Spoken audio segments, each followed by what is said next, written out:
There is a building on a hill north of Boston that millions of people have seen without ever knowing its name. Its Gothic towers, its sprawling bat-winged silhouette, its underground tunnels swallowed in darkness.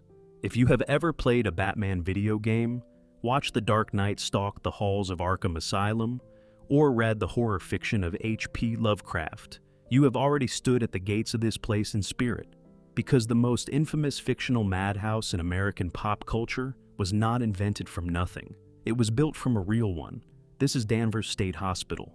But before it became the inspiration for a comic book villain's prison, and before its name became shorthand for everything horrifying about America's treatment of the mentally ill, it was something else entirely, a promise, a bold, almost radical experiment in human kindness. In 1947, a teenage girl was carried through its doors. She was misdiagnosed. She was drugged with an experimental medication at doses that nearly killed her. And inside these walls, the people paid to care for her began making bets, quiet wagers among the staff, bets on how long she would last if she were ever set free. Nobody inside Danvers thought she had a chance. To understand how she proved every one of them wrong, you first have to understand the hill she was sent to, and the 400 years of history already buried beneath it before she ever arrived. Chapter 1. Hathorne Hill, the ground before the building. Long before there was a hospital on this hill, there was a name, and that name carried weight that no architect, no doctor, and no act of the state legislature could ever fully bury. In the year 1637, a Puritan magistrate named William Hathorne received a land grant of roughly 200 acres in a settlement then known as Salem Village. The grant included a high, glacially formed ridge that would come to bear his family's name, Hathorne Hill. He built a mansion at its summit, low-ceilinged, timber-beamed, the kind of house meant to last centuries. And it did. William Hathorne was already known in his lifetime as a harsh and unforgiving man, a magistrate who once ordered a woman publicly whipped through the streets of Salem for the crime of being a Quaker. But it was his son who would leave the deepest scar on this land, and on American history itself. Judge John Hathorne became one of the most aggressive prosecutors of the Salem witch trials of 1692. He personally conducted the earliest interrogations, pressuring frightened, mostly elderly, mostly female defendants into confessions that would cost 20 people their lives. Unlike his fellow magistrate Samuel Sewall, who later apologized publicly for his role in the hysteria, Judge Hathorne never once expressed remorse. He died in 1717, his conscience apparently untroubled. Here's the detail that changes how the rest of this story should be heard. The town now called Danvers was not some quiet neighbor to Salem. It was Salem Village itself, renamed only in 1752. The witch trials did not happen somewhere nearby. They happened here, within walking distance of the hill where the hospital would one day rise. For 2.5 centuries after the trials, the Hathorne mansion passed through a succession of hands. The Ray family held it for 80 years. Then came Nathaniel Brown, then Eben Porter, then James Prince, then John Dexter. Finally, in the 1840s, the land came into the possession of Eben Dodge and his family, who farmed it quietly for decades, planting apple orchards across the same slopes where a judge's mansion once stood. By 1873, the old Hathorne house was still standing, 250 years old, its oak beams blackened with age.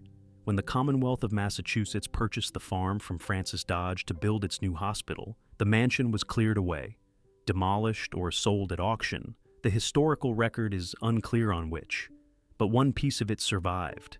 The ornate iron door knocker from the old Hathorne house was carefully removed and preserved. Years later, it was mounted on the front door of the hospital's nurse's cottage, accompanied by a small inscribed plaque, a quiet acknowledgement that something had stood here long before, and that the ground remembered. The state believed it had purchased an empty hilltop.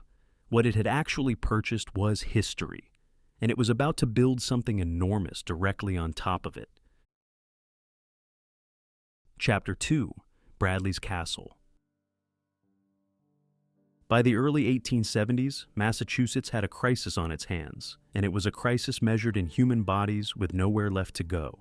The state's existing psychiatric hospitals were buckling under their own success.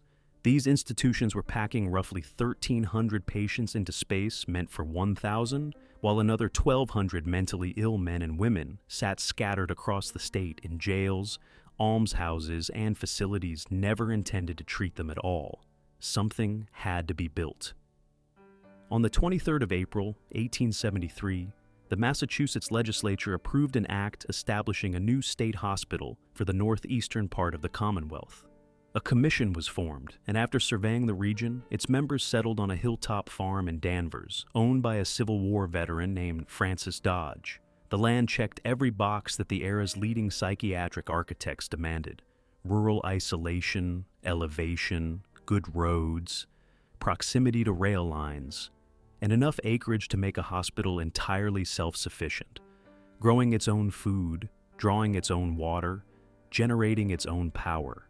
The man chosen to design it was Nathaniel Jeremiah Bradlee, one of Boston's most accomplished architects, a founding member of the Boston Society of Architects with hundreds of completed buildings already behind him. Before drawing a single wall of Danvers, Bradlee studied the asylums already operating elsewhere in the country, absorbing the principles laid out by the era's most influential voice in psychiatric design, the physician Thomas Kirkbride, whose writings on hospital architecture had become something close to scripture for institutions like this one. The philosophy was simple, almost tender in its optimism. Beautiful surroundings, sunlight, fresh air, and dignity could function as medicine in their own right. Bradlee translated that philosophy into stone and brick on a scale almost nobody had attempted before. Construction began on the 1st of May, 1874. A contracting crew of more than 200 men, along with 60 horses, began grading the hilltop and laying foundations of Cape Ann granite.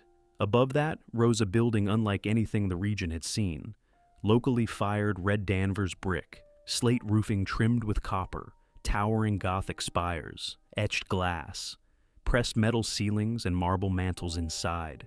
This was not a building designed to hide the unwanted away. Every detail of it argued the opposite case.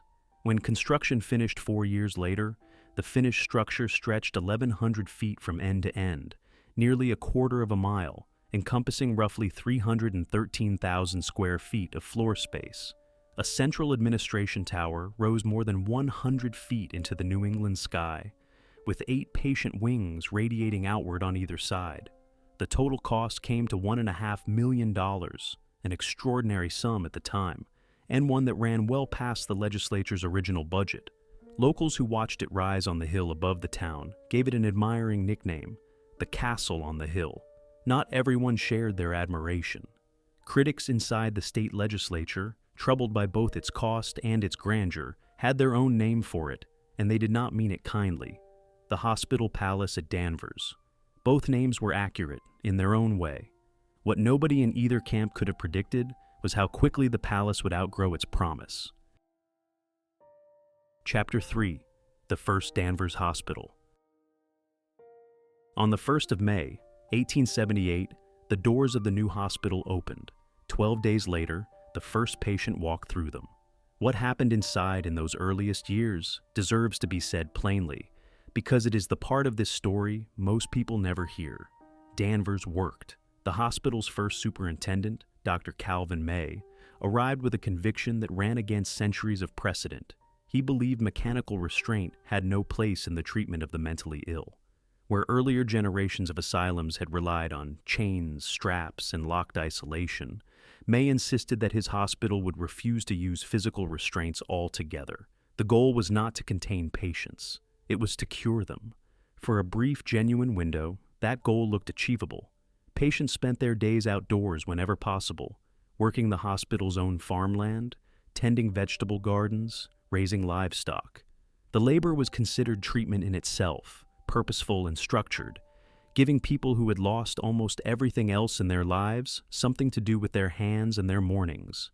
Patients learned trades. They wove baskets, sewed, played baseball on the lawns, attended musical performances and lantern slide lectures in the evenings. On the 4th of July, the South Lawn filled with bunting and a brass band while hundreds of patients and staff celebrated together, not as captors and captives, but as something closer to a community. The hospital did not simply meet the standards of its era, it exceeded them repeatedly. In 1879, Danvers became the first mental hospital in Massachusetts to hire a woman physician, a quietly radical decision in a field almost entirely run by men. In 1889, it established a nursing training school, only the second of its kind in the entire state, building a pipeline of skilled, dedicated caregivers rather than relying on untrained attendants. In 1895, it founded a pathological research laboratory, treating mental illness as a subject worthy of serious scientific study, rather than a shameful condition to be hidden from view. Superintendents who followed continued pushing the hospital further in this direction. One declared mechanical restraint not just unnecessary, but actively harmful to recovery, and successfully lobbied the state legislature to formally restrict its use across Massachusetts institutions. For its time, Danvers was not merely humane, it was almost visionary. This matters enormously to everything that comes next in this story, because Danvers did not begin as a house of horrors. It began as proof that an entire system could be built on dignity instead of fear. The wide corridors, the private rooms with views of the grounds, the absence of chains and locked cells, all of it reflected a genuine, hard-won belief that suffering minds could heal in the right surroundings, treated by people who actually believed they deserved to recover. What follows in this story is not the tale of an institution that was always doomed to fail. It is the story of one that worked and then was slowly, deliberately allowed to stop working as more people were forced through its doors than it was ever built to hold. That distinction is the difference between tragedy and inevitability, and Danvers earned the former. Chapter 4. A Girl Walks In. By the time Marie Balter was born, her life had already been decided for her by people who would never have to live with the consequences. Her mother was an alcoholic, unable or unwilling to care for her, and gave her up. Marie spent her earliest years moving through foster homes before finally being adopted, around the age of 6, by an aging Italian immigrant couple who spoke almost no English. The household she grew up in was not a gentle one. Her adoptive parents were strict and punishing. It is not difficult to understand why a child raised this way might grow into a deeply anxious, deeply isolated teenager. Marie eventually left home to attend a strict parochial boarding school. Alone, and overwhelmed by feelings of rejection she had carried since childhood, she sank into a depression severe enough that she became suicidal. She was sent first to Boston State Hospital in Mattapan, where doctors diagnosed her as psychoneurotic and at risk of harming herself. It was a frightening diagnosis for a frightened 17-year-old girl, but it was not the diagnosis that would define the next 20 years of her life. That diagnosis came after she was transferred to Danvers State Hospital, sometime around 1947 or 1948. At Danvers, doctors looked at the same anxious, traumatized teenager and arrived at a far more severe conclusion: schizophrenia. It was the wrong diagnosis. Decades later, with a more complete understanding of mental illness, her condition would be far more accurately described as a severe anxiety and a recurrent psychotic form of depression, conditions that respond to very different treatments than the ones she was about to receive. But in the psychiatric climate of the late 1940s, distinctions like that mattered far less than they should have. A diagnosis of schizophrenia meant a particular category of treatment, and Marie Balter, not yet 18 years old, was placed directly into it. She arrived at Danvers at almost the exact moment the hospital itself was beginning to buckle under a slow-moving crisis decades in the making. The population inside its walls had already swollen far past anything Bradlee or Dr. May could have imagined when the building first opened. The wide corridors built for quiet recovery were filling with far more people than they were ever designed to hold, and the careful, individualized attention that had defined the hospital's earliest years was becoming harder and harder to sustain. A girl who needed careful, patient understanding had walked into a building that increasingly had less and less of either to offer. What happened to her next would unfold across 2 decades inside these walls. But it began here, in 1947, with a misdiagnosis and with a hospital that was no longer the institution it had once been. Chapter 5. The Math That Broke the Model. Every institutional collapse has a moment that historians can point to and say, this is where it began. Danvers does not have one moment. It has a number and then another, each one larger than the last, stretching across 6 decades of warnings that nobody in power chose to heed. The hospital was built to house roughly 450 patients. That number was not arbitrary. It was the absolute ceiling of what Bradlee's design and Dr. May's philosophy of dignified, individualized care could sustain. By 1881, the population had already climbed to 626. By 1885, it had reached 788. That year, the hospital's own trustees filed a report containing language that should have set off alarms throughout the entire state government. The number of patients sent here has for a considerable time been too large, the report read, and the crowded condition of the hospital was not provided for in its design or construction. Nobody listened, the numbers kept climbing. The forces driving this were not accidents of fate, they were choices. Industrialization and waves of immigration swelled the population of poor and working-class families across Massachusetts, and with them came rising numbers of people in genuine psychiatric distress with nowhere else to turn. Broader currents in American psychiatry at the time were also shifting, away from the optimism of Dr. May's generation and toward a colder, more administrative view of severe mental illness, one less interested in cure and more focused on containment. And rather than build new hospitals to meet the growing need, the state made the cheaper choice. It packed more people into the building it already had. The consequences showed up exactly where you would expect. Patients slept on the floors of hallways and basements because there were no beds left to hold them. They went without clean clothing for days at a time, not from neglect alone, but because there was no longer enough staff to help them dress. The straitjackets that Dr. May had once proudly refused to use became, once again, an everyday tool. Official reports from this period adopted a chillingly clinical vocabulary to describe what was happening.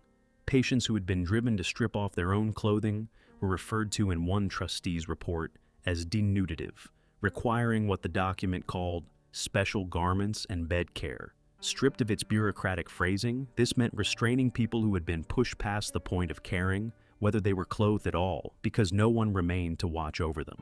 The 1939 trustees' report stated the crisis with a bluntness that, in retrospect, borders on the absurd. This hospital, it read, has received nearly 1,000 new admissions per year, which is altogether too large a load, considering space, personnel, and the close attention that the newly admitted patient requires. It was, almost word for word, the same warning the hospital's trustees had issued back in 1885. More than half a century had passed. The warning had not changed.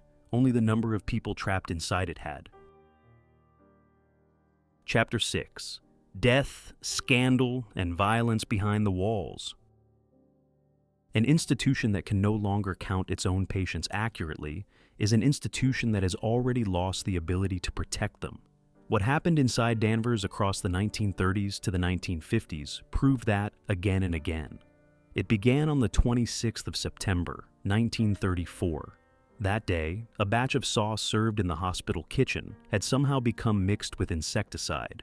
A 41-year-old patient named Hugh Foy, from the nearby town of Andover, ate the contaminated food and died within hours.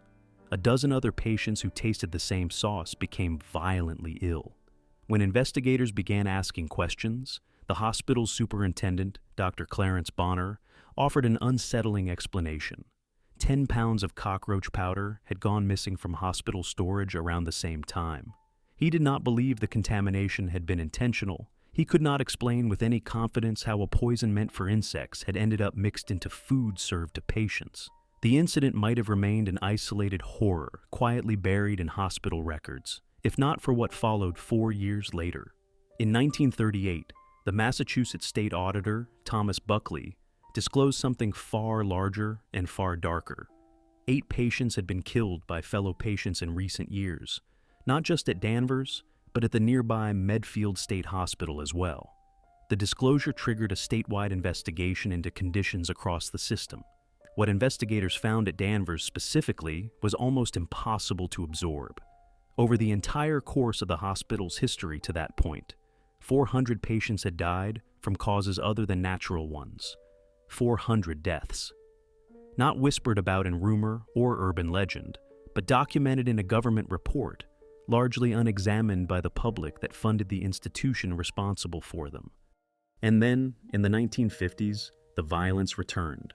In 1952, a patient was beaten to death by fellow patients. The same year, a kitchen employee died after falling down a staircase during a violent scuffle with a co-worker. In 1953, a second patient was beaten to death as well. And in 1955, the hospital's laundry superintendent was robbed and murdered inside the facility by 2 young patients. 4 deaths across 3 years, inside a single institution.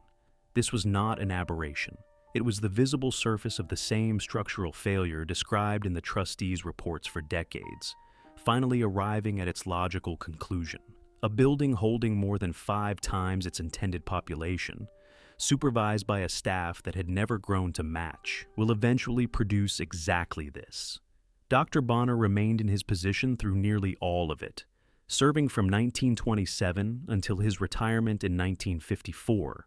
When he stepped down, the hospital honored his decades of service by naming its newest medical building after him. The Bonner Medical Building would stand on the property for years afterward, named for a man who had presided over one of the most documented periods of institutional failure in the hospital's history. The treatments that arrived next were supposed to solve this crisis. Instead, they would deepen it in ways that have never fully left the public imagination. Chapter 7. The Birthplace of the Lobotomy. By the late 1930s and into the 1940s, American psychiatry was searching desperately for something, anything, that might offer a permanent solution to the crisis unfolding inside institutions like Danvers. What it found was a procedure that promised to calm the uncontrollable. What it delivered was something closer to erasure. The prefrontal lobotomy had not been invented at Danvers. The first such procedure performed in the United States took place in Washington, D.C. in 1936. Conducted by a neurologist named Walter Freeman, alongside neurosurgeon James Watts. But it was Freeman, more than anyone, who turned the lobotomy from a rare experimental surgery into something closer to a traveling crusade. He developed a faster and cruder version of the procedure known as the transorbital lobotomy, performed often at bedside, using an instrument resembling little more than an ice pick. Freeman toured state hospitals across the country, performing the procedure, sometimes dozens in a single day, often without surgical masks, gloves, or full anesthesia. In 1948, the procedure arrived at Danvers. It is important to be precise about what that means, because the hospital's reputation has hardened into something slightly larger than the documented facts. Danvers has often been called the birthplace of the prefrontal lobotomy. That title did not come from being the place where the surgery was first invented. It came from the sheer volume and visibility of the procedure once it took hold inside the hospital's walls, and from the role institutions like it played in refining and normalizing the practice for a national audience already desperate for answers. What is not in dispute is what visitors to Danvers reported seeing in the years that followed. People who toured the hospital in the early 1940s described lobotomized patients wandering the corridors in what witnesses called a blank, unresponsive daze. Men and women who had once been agitated, distressed, and sometimes violent were now profoundly altered, but also diminished in ways that went far beyond whatever symptom the surgery had been meant to address. The procedure did not cure anyone. It simply made them easier to manage. Marie Balter never underwent a lobotomy, but she lived through this same era inside the hospital, and the treatment culture surrounding her was shaped by the same desperation. Years into her stay, as doctors continued searching for some way to manage her case, she was placed on an experimental antipsychotic medication at doses later described as near lethal. The drug did not stabilize her. It deepened the very symptoms it was meant to control, leaving a young woman with severe anxiety and psychotic depression even further from the diagnosis written on her chart, and even further from the life she had been pulled out of. She was never lobotomized, but she existed under the authority of the same desperate medical culture that believed extreme interventions were justified by an extreme crisis, the same hospital, the same belief that something drastic had to be done to bring order to wards that had long since stopped functioning, the way Bradlee and Dr. May had once intended. The use of lobotomies at Danvers continued through much of the 1950s before finally declining, though not because of any sudden ethical reckoning. It declined because a new drug arrived. Chlorpromazine, marketed under the name Thorazine, reached Danvers around 1955 and offered hospitals something the lobotomy never quite could: the same docility achieved with a pill instead of a blade. Some medical professionals of the era referred to it, with a candor that says more than they probably intended, as a chemical lobotomy. For a young woman already failed once by one experimental treatment, the arrival of another would mark not an ending, but simply the next chapter of a story that still had years left to run inside these walls. Chapter 8. 8 Years in a Closed Ward.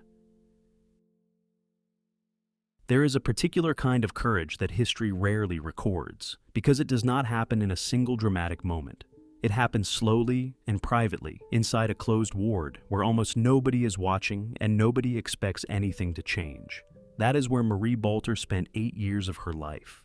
By the time she had been at Danvers for the better part of a decade, the damage from her treatment had compounded, and the hospital around her had only grown more crowded and more indifferent to the individual person inside each diagnosis. She was, on paper, a chronic schizophrenic patient, the kind of case the institution had long since stopped expecting to recover. But somewhere inside that closed ward, something in Marie refused to accept the label that had been written onto her chart. She turned to her faith.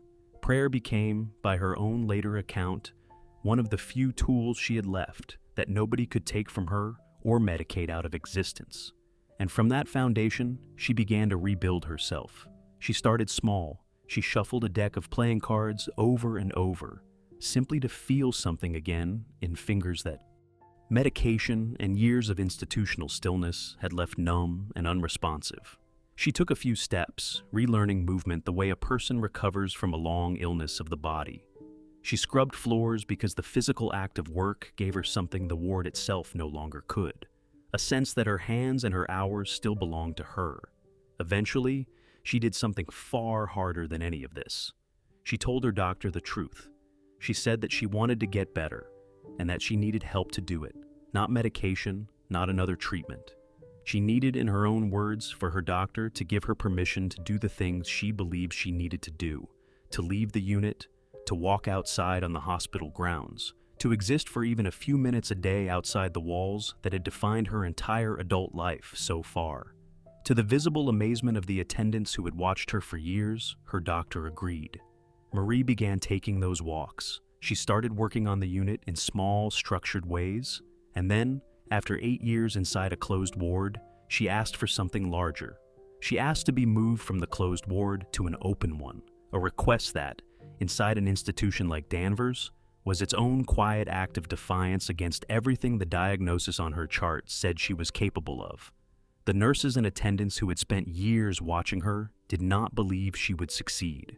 They placed bets on how long it would take before she was back behind the locked doors of the closed ward. It was not cruelty exactly. It was the weary math of an institution that had watched thousands of patients try and fail to climb back toward the world outside.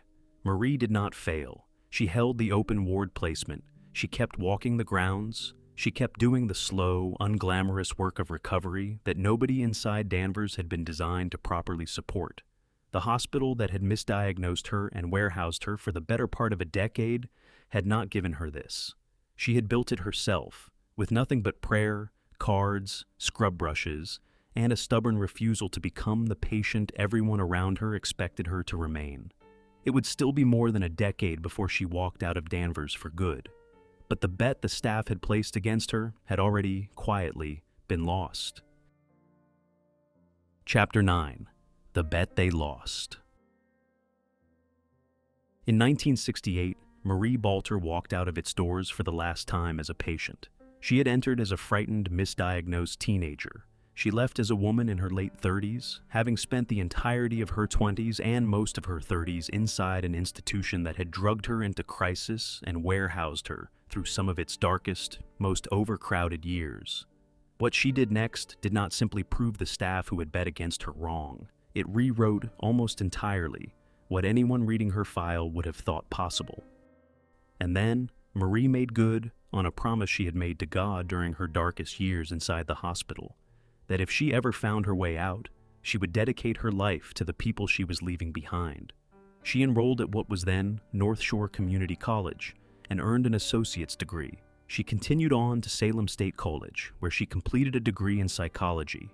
And then she was accepted into Harvard University, where she earned a master's degree. In 1984, Salem State awarded her an honorary doctorate, recognizing the extraordinary distance she had traveled to reach it. The woman the staff at Danvers had once bet would not last outside the institution now held a degree from one of the most prestigious universities in the world. And then, in a decision that still feels almost impossible to fully comprehend, Marie went back. She returned to Danvers State Hospital, not through its doors as a patient, but through its front entrance as an employee. She served as Director of Community Affairs and as the hospital's chief spokeswoman, walking the same corridors that had once defined the limits of her entire world.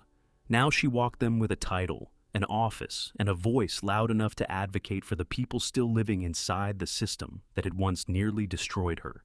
She did not stop there. Marie founded the Balter Institute, built around a vision of patient-led mental health care, the radical idea, radical even decades after Dr. Calvin May's original philosophy of dignity, that the people who had actually lived through the system were among the most qualified voices to help reform it. In 1987, she co-authored an autobiography titled Nobody's Child, chronicling her childhood, her misdiagnosis, her 20 years inside Danvers, and her improbable path back out into a life she had built largely on her own terms. The book resonated far beyond the small community of Danvers, Massachusetts. In 1986, it was adapted into a television film, also titled Nobody's Child, starring Marlo Thomas in the role of Marie Balter, bringing her story to a national audience who had never heard of the hospital on the hill, but who understood, perhaps for the first time, what it had actually cost the people inside it. Marie Balter died in August of 1999, at the age of 68. She is remembered today with a memorial bench placed in the Danvers State Hospital cemetery, not far from the rows of graves belonging to patients who never got the chance she fought so hard to earn for herself. For every Marie Balter who found her way back out, there were hundreds who did not.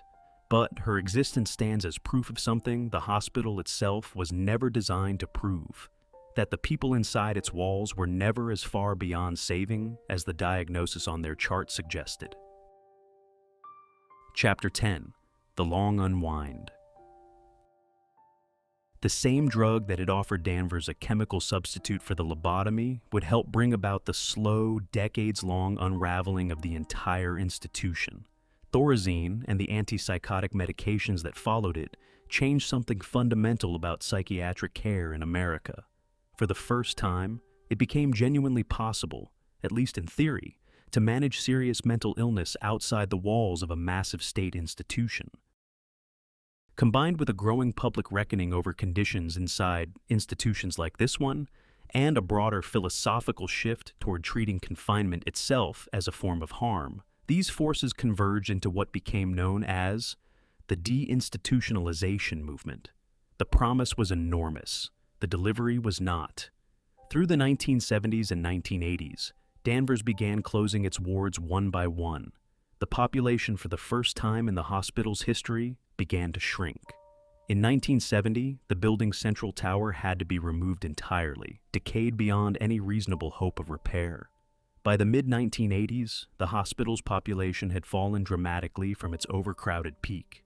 The administration block closed its doors in 1989, with its remaining patients transferred to the newer Bonner Medical Building elsewhere on the campus. Still, the hospital limped forward until the question of its future finally reached the desk of a newly elected governor. In February of 1991, Governor William Weld appointed a 17-member commission to study the future of the state's remaining mental hospitals. The commission's findings were blunt almost to the point of embarrassment. Roughly 47% of the entire Department of Mental Health budget was being spent maintaining state hospitals that served only about 6% of the department's patients. Danvers was not simply outdated, it was financially indefensible. Weld accepted the recommendation. 9 mental health facilities across Massachusetts would be closed within 3 years. On the 24th of June, 1992, the last remaining patients at Danvers were transferred to Tewksbury State Hospital. The doors were locked, the lights were turned off. After 114 years, Danvers State Hospital ceased to exist as a functioning institution. The theory behind the closure held that these patients would be absorbed into a new system of community-based mental health care, one better suited to their needs than the crumbling institution they were leaving behind. The reality, for a significant number of them, looked very different. The outpatient clinics, the group homes, the case management services that deinstitutionalization had promised were never fully built. Studies in the years that followed pointed to a troubling pattern. Researchers came to call trans-institutionalization, patients moving not from hospitals into stable community care, but into homelessness, into shelters, and in some cases, into the prison system instead. The building itself was simply left behind. For 13 years, from 1992 until 2005, Danvers State Hospital sat completely abandoned. According to those who documented the site during this period, staff appeared to have left almost everything exactly as it was on their final shift. Medical equipment remained in place. Decades of patient records sat in filing cabinets and scattered across floors, exposed to weather and decay. The state had simply locked the doors and walked away from a building that had held the lives of thousands of people inside it. Nature did what it always does to buildings nobody maintains. Roofs began to collapse, windows shattered, vegetation crept in through broken frames, slowly reclaiming wards that had once held hundreds of patients at a time. It was in the overgrown fields behind the main building where the most haunting discovery of this entire period waited. The hospital had maintained 2 cemeteries across its history.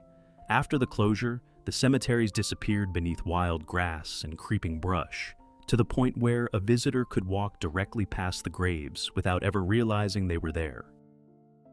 In 1997, a woman named Patricia Dagan was walking her dog near the property when she stumbled across what remained of the burial ground. No headstones, no names.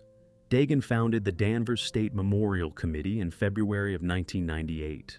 Over the following years, the committee worked patiently to identify the names of more than 3/4 of the 770 people buried there, eventually erecting granite markers and bronze plaques, so that the dead inside those 2 cemeteries finally had names attached to their resting places again.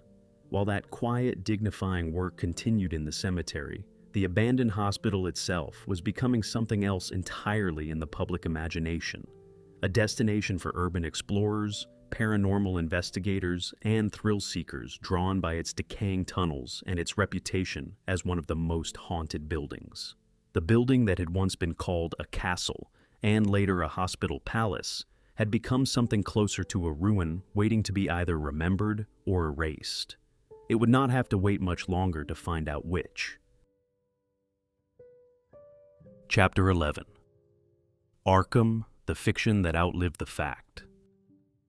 While Danvers sat decaying and abandoned through the 1990s, a version of it had already been living a far stranger second life, one that had started decades earlier in the imagination of a reclusive writer who never set foot inside the actual building.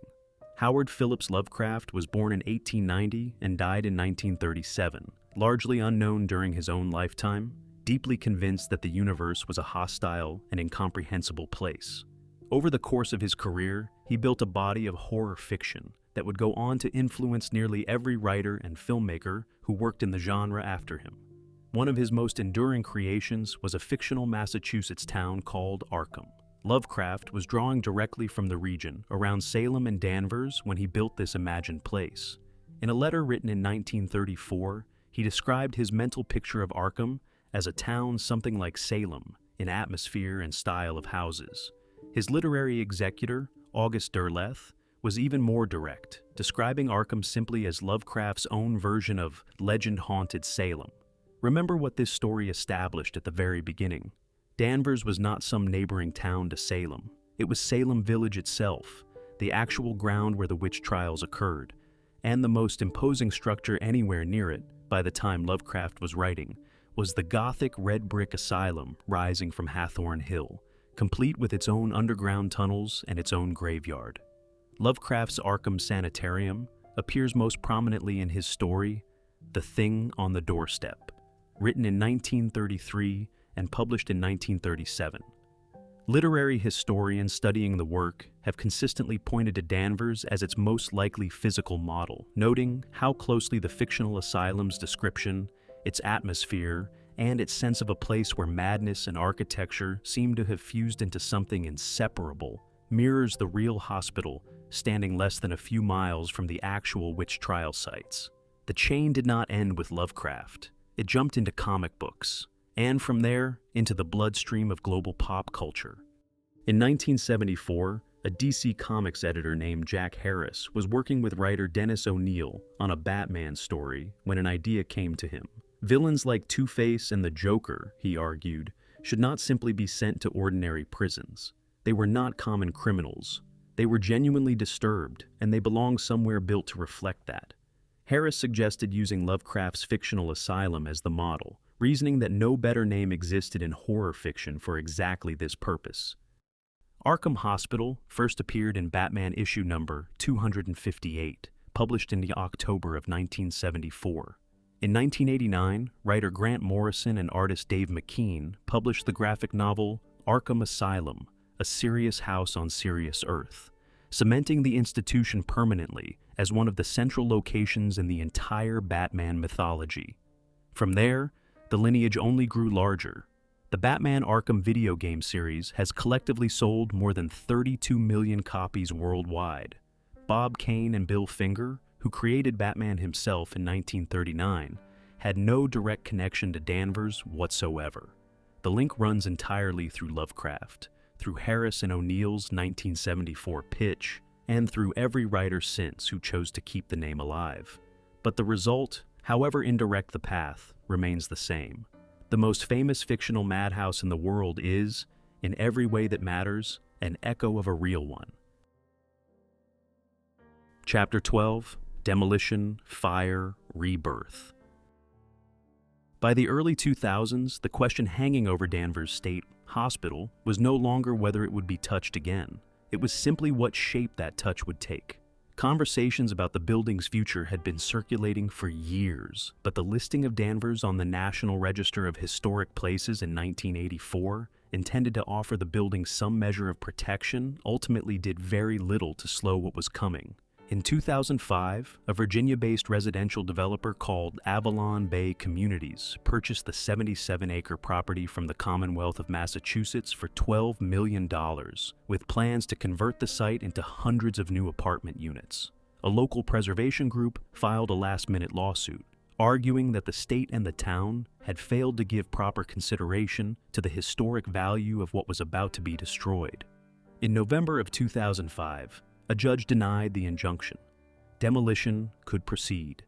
It began in January of 2006, and it did not take long. Of the 8 original wards that had once radiated outward from Bradlee's central administration building, 6 were torn down entirely. What remained, deliberately, was a shell. The outermost brick facade of the central administration building, along with 2 of the original wards on either side, was propped up and preserved, while an entirely new structure was built behind it and inside it. A replica of the original tower was rebuilt from scratch to restore the silhouette that had once defined the building's presence on the hill. Then, on the 7th of April, 2007, something happened that nobody fully explained. A 4-alarm fire broke out on the construction site at roughly 1:50 in the morning. It destroyed 4 of the newly built apartment buildings, along with several construction trailers on the property. The fire was visible from Boston, 17 miles away. Firefighters from 8 different communities responded to contain it. The Massachusetts State Fire Marshal later said he would not categorize the blaze as suspicious, but he also stopped short of ruling out any possible cause. To this day, no official explanation for the fire has ever been confirmed.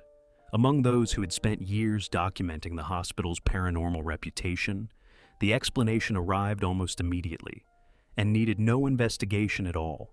The fire was the work of the patients who had once lived and died inside these walls, a final, furious objection to watching their home rebuilt into luxury housing. Whether or not you believe that, the fire delayed construction by several months, adding one more unresolved mystery to a hill that had already accumulated more than its share. construction eventually resumed, and the development opened to its first residents under the name Avalon Danvers. Today, the property operates under the name Bradlee Danvers, named after the architect who designed the original building rather than anything connected to the hospital that once stood here. The two cemeteries on the property, holding roughly 770 graves, remain. They are maintained, accessible, and marked with names today, thanks to the work begun by Patricia Dagan and the memorial committee she founded. That, at least, the developers left untouched. Everything else about what this hill used to be is, now, only visible if you already know where to look. Chapter 13. Marie Balter. There is a version of this story that ends with the fire, or the demolition, or the rows of apartments now standing where a closed ward once held a frightened teenage girl. That would be a true ending. It would not be the right one. The right ending belongs to Marie Balter. She is, in the end, the answer to a question this building never intended to ask. What happens when a person inside a failing system refuses to become only what that system decided she was? Danvers misdiagnosed her, drugged her, warehoused her for 20 years, and offered her, by every reasonable measure, almost no path back to the life she had lost. And yet she found one anyway, not through any mercy the institution extended to her, but through the same quiet patience that had carried her through 8 years in a closed ward, applied now to the rest of her life. A master's degree from Harvard, a husband who called her the love of his life, and finally, a return through the same front doors, not as a patient this time, but as someone with the standing to demand the system treat the next Marie Balter differently. The 770 graves on this hill tell one version of what this building was.